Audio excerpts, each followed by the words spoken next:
Bonjour, bonsoir, Azeflaouen. J'avais déjà annoncé que le Haut Conseil de sécurité allait se réunir. Bon, en plaisantant, j'avais dit qu'une plainte allait être déposée contre la Banque mondiale pour le rapport qui a déplu les hautes autorités algériennes et qu'ils allaient mettre la Banque mondiale sur la liste des organisations terroristes à combattre et pourquoi pas émettre un mandat d'arrêt international contre le directeur de la Banque mondiale ou bien contre les auteurs, parce qu'eux ils disent qu'il y a un auteur, non, il y a des auteurs du rapport. Bon. Mais finalement, ce conseil s'est réuni hier, effectivement.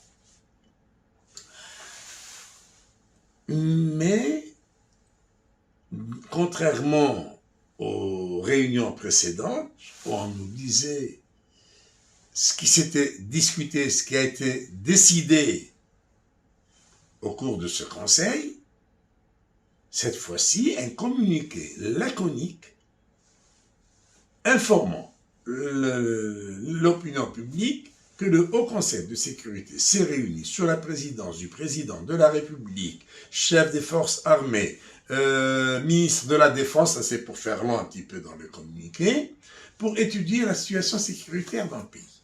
Point barre. De quoi ont-ils parlé? De quoi? Rien.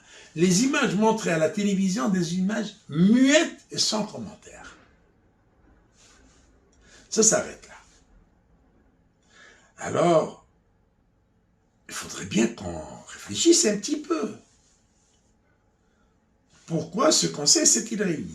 Quelle est la situation sécuritaire de l'Algérie? Qui est ce pays qui menace l'Algérie? Qui sont-elles ces forces qui complotent contre l'Algérie? Et pourquoi complote-t-on contre l'Algérie? Et quel danger représente l'Algérie pour la communauté internationale de manière générale ou sur le plan régional? Quel danger représente l'Algérie? Est-ce que l'Algérie est une force crainte qui incite d'autres pays à comploter contre elle? En toute honnêteté, aucun Algérien ne pourrait vous dire que l'Algérie aujourd'hui est une puissance. Bien au contraire, ceux-là même qui crient au complot réduisent l'Algérie à un rang de nain, tout simplement. L'Algérie est devenue un nain dans le concert des nations. Parce que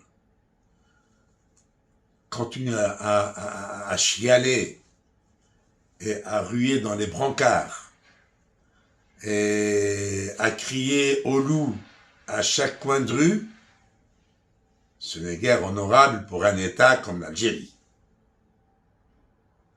C'est comme cette veuve éplorée qui, à chaque occasion, vous annonce qu'elle est victime de harcèlement, qu'elle est sujette à telle ou telle proposition.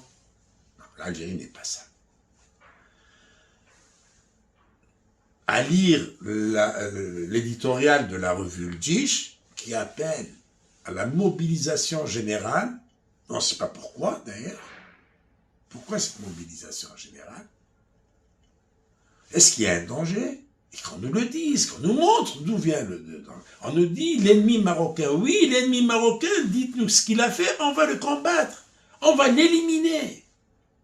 On va le raser de la carte mondiale.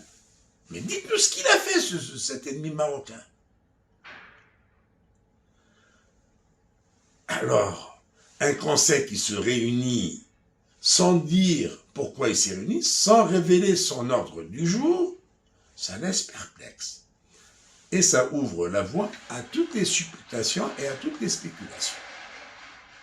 Et pourquoi ne dirons-nous pas que la cause de la réunion de ce conseil, c'est l'augmentation de la dotation touristique du citoyen marocain qui a été élevé à 10 000 euros, contrairement à l'Algérien qui se contente de 90 euros par an. Et cela peut inciter les Algériens à sortir dans la rue. C'est aussi ces pénuries d'eau, de pâtes, de pain, de tout, d'huile, qui peuvent inciter les Algériens à sortir dans la rue. Et ce n'est pas en criant au loup et en criant à l'ennemi marocain et en miroitant aux Algériens comme quoi que tout va bien, tout va bien. Non, non, non, non. Ce peuple va finir par sortir et le Hirak est toujours là. Le Hirak est toujours là. Les braises du Hirak ne sont pas éteintes. Il suffit de souffler un petit peu sur ces braises. Et ceux qui soufflent sur les braises du Hirak, c'est ces gouvernants irresponsables. Donc la situation sécuritaire, s'ils sont vraiment conscients, ce sont ces pénuries. C'est cet état de misère dans lequel est plongé le peuple algérien dans la grande Algérie, cette puissance régionale, contrairement aux Marocains qui vit dans le royaume de la misère et des malheurs, mais qui a un meilleur SMIC que l'Algérien, et a une meilleure qualité de vie que l'Algérien.